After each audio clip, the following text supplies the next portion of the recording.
एक बिंदुक नाम का ब्राह्मण रहता था। क्या नाम था उसका? बिंदुक। वो नगर, पूरा ही नगर पाप में था। मतलब दाल काली नहीं थी, पूरी दाल काली थी। जितने भी लोग रहते थे उस गांव में सारे लोग शराबी रहते थे, वासना के भोगी रहते थे, मन से नहीं तन से प्रेम करने वाले रहते थे। उस बिंदु का ब्याह सुंदर कन्या थी, उसका नाम था चंचला, उसके साथ हो गया। वो बिंदु तन से अच्छा था लेकिन मन से अच्छा नहीं था। कुछ लोग बाहर से कुछ और होते हैं और अंदर से कुछ और होते हैं। चंचला का जीवन बहुत पवित्र था, स्वच्छ विचार थे, स्वच्छ शरीर था, स्वच्छ मन था। लेकिन बिंदु के घर आने से मन में विकार आ गए। पहले तो कहा, अपने पति को समझाया ऐसा मत करो, क्योंकि गलत कर्म का फल तो गलत ही होता है। वो बिंदु के पाप कर्म थे, पत्नी ने समझाया और समझाना भी चाहिए। सच्चा प्यार वो पत्नी करती है जो अपने पति को सच्ची राह दिखाती है, सच्चा मार्ग, बोलो सच्चा मार्ग दिखाती है। माने सामने वाले के ऊपर है, पर हमें कहना तो, बोलो कहना तो। मंदोदरी ने रावण को समझाया ऐसा मत करो, गलत है। अरे गलत तो गलत ही होता है। रावण ने बात नहीं मानी तो सोना की लंका भी, लंका जल गई, प्लेट बचेंगे, ये उस आग से बचेंगे। कर्म प्रधान तू रंग नचावत, भैया कर्म से छत्रपति नर होई। कर्म से पूत सपूती कहावत, कर्म से मान सको नहीं कोई। कर्म घटो गढ़ पति लंकेश को, सोना की लंक पलक में खोई। मान गुमान करो मत मूरख,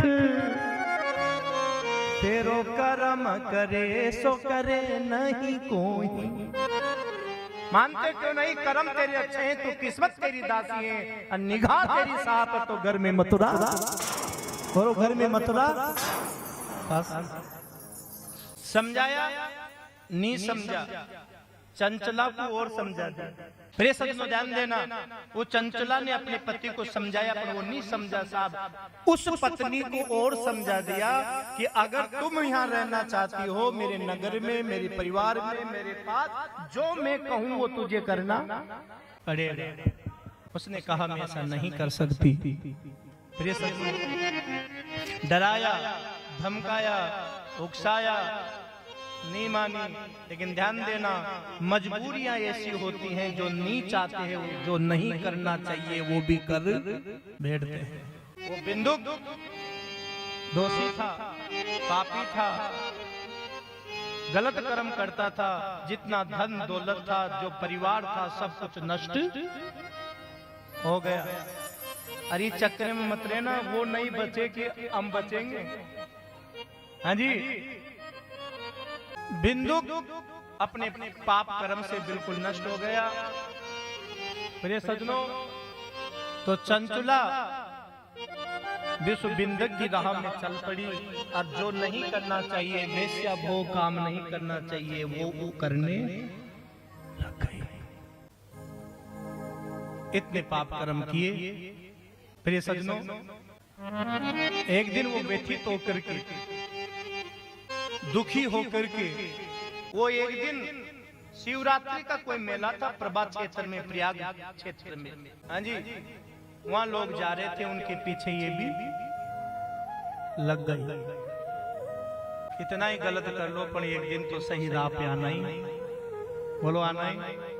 मेले में चली गई, वहां एक जगह शिव महापुराण की कथा हो रही थी।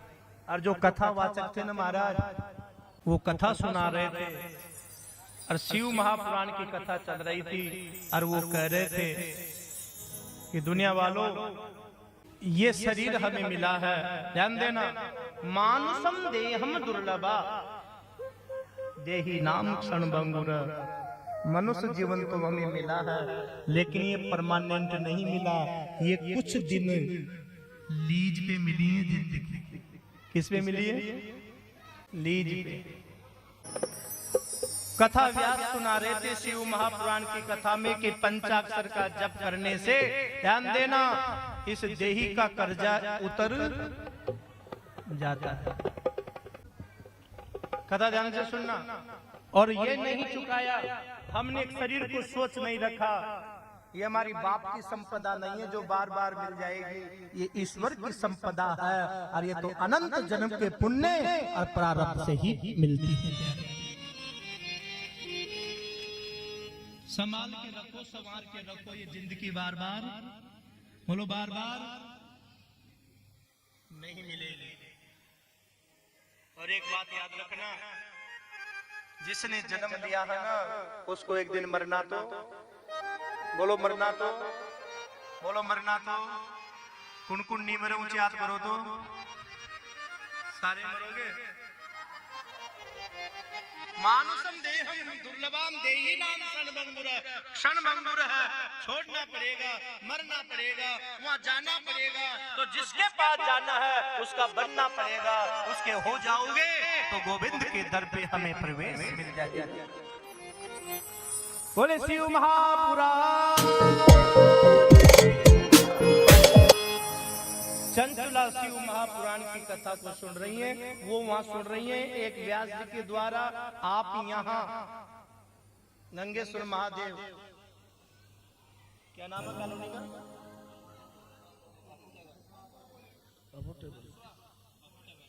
अफोर्डेबल, अच्छी बात है। चंचला वहां सुन रही है, हम यहाँ सुन रहे हैं। चंचला के जीवन की कथा चल रही है कि जो नारी पर पुरुष का गमन करती हैं, अपने पति को धोखा देती हैं, वो नारी रौरव नरक को प्राप्त, बोलो रौरव नरक को प्राप्ति क्या होता है? वहाँ लाखों बिच्छू के दंड दिलाए जाते हैं, दो मूर्त बनाई जाती हैं, एक तो स्त्री की, एक पुरुष की, लोहे की, उसको गर्म किया जाता है और दोनों को आपस में मिलाया करो ना प्यार, ये वही करो, ये तड़पता है। ध्यान देना, आत्मा मरती नहीं है, मरता शरीर है, जल के राख होता है, बार बार मिलाया जाता है। ये कहता है प्रभु एक बार मौका दे दे, मानुष तन दे दो, अब मैं ऐसा पाप, भगवान कहते हैं मत करना, पर किए उनको तो प्यारे। शिव कथा ही नहीं कह रही, रामायण की कथा भी कह रही है। रति रंचकी वंचक सुत करही, रो रवन रघव कलप सत परही। ऐसी नारी, और नारी नहीं पुरुष भी, जो पुरुष अपनी पत्नी को धोखा देता है ना, उसको भी गरम मूर्त पे चिपकाया है। अब कहो साथ जिएंगे साथ मरेंगे सनम, अब क्या ये भोगना पड़ेगा हम सबको, ध्यान देना। इसलिए जो भी कर्म करो वो सोच समझ के, बोलो सोच समझ के करो। शिव कथा में व्यास जी सुना रहे थे, इसलिए पति पत्नी को धोखा नहीं देना, बोलो नहीं देना चाहिए, गलत काम नहीं करना चाहिए। उसको चंचला सुन रही थी, जो सुनती जा रही थी क्यों आंखों में से आंसू बह रहे थे। व्यास जी कथा सुना रहे थे, वो कथा सुन रही थी, शिव पुराण में वो डूबी हुई थी, आंखों में से आंसू धारा बह रही थी। प्यारे जब कथा पूरी हुई ना, सब श्रोता प्रसाद लेके चले गए, पर चंचला उठ करके नहीं गई, वहाँ बैठी है जहाँ वो कथा सुन रही थी। व्यास जी ने कथा को विश्राम दिया और वहां चल के गए। बेटी सब लोग चले गए पर तुम क्यों नहीं गई, क्यों रो रही हो? चंचला ने कहा महाराज, हे गुरुदेव, हे गुरुदेव, आज जो आपके मुखारबिंद से शिव कथा को आपने सुनाई है ना, वो कथा किसी और की नहीं है, वो कथा किसी और की नहीं, वो कथा तो मेरी है। जो आपने कहा है वो सब काम जीवन में मैंने ही किया है। क्या वो कर्म भोग, क्या गुरुदेव मुझे भोगना पड़ेगा? क्या मुझे ये कर्म भोग भोगना पड़ेगा? व्यास जी ने कहा, हाँ बेटी, कर्म भोग तो भोगना पड़ेगा, पर मत रो। क्यों? क्योंकि अभी भी तुम्हारे पास समय है, अभी भी तुम्हारे पास समय है। क्या करूं? हे बेटी, उन बुरे कर्मों का त्याग करके और तुम इस कथा में लीन हो जाओ। 7 दिन तक मेरी कथा को प्रेम से और भाव से सुन लेगी तो जाओ किए हुए पापों से तुम मुक्त हो जाओगे, ऋषि तत्व को प्राप्त हो जाओगे। गुरुदेव नित्य वो कथा सुनती हैं, रोती हैं, प्रायश्चित करती हैं। साहब, किए हुए पाप का प्रायश्चित कर लोगे तो पाप कर्म भस्म, बोलो भस्म हो जाएगा। 7 दिन तक रोती रही, कथा सुनती रही, अपने पापों का प्रायश्चित करती रही। लेकिन प्रिय सज्जनों, 7वें दिन देखते देखते शिव से प्रेम हो गया। शिवानी मतलब पार्वती से भी प्रेम हो गया, ये कथा से प्रेम हो गया। ऐसी वो डूबी शिव कथा में देखते देखते वो चंचला के सामने देवाधिदेव महादेव प्रकट हो गए।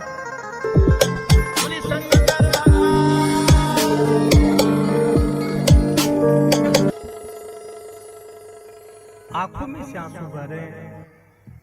पार्वती ने कहा, मांगो बेटी, क्या चाहती हो? हे माँ, मैंने शिव से प्रेम किया है, शिव कथा से प्रेम किया है। पार्वती बोली, जो मेरे पति से प्रेम करता है ना, उससे ये जगदम्बा बहुत प्रसन्न, बोलो प्रसन्न, और मन चाहे वरदान। ये कौन कह रही है? पार्वती। आज की पत्नी कह सकती है कि मेरे पति से प्रेम करता हूं, उसे मैं प्रसन्न रहती हूं, कह सकते हैं? कोई देख आंख नहीं फोड़ दे तो है ना।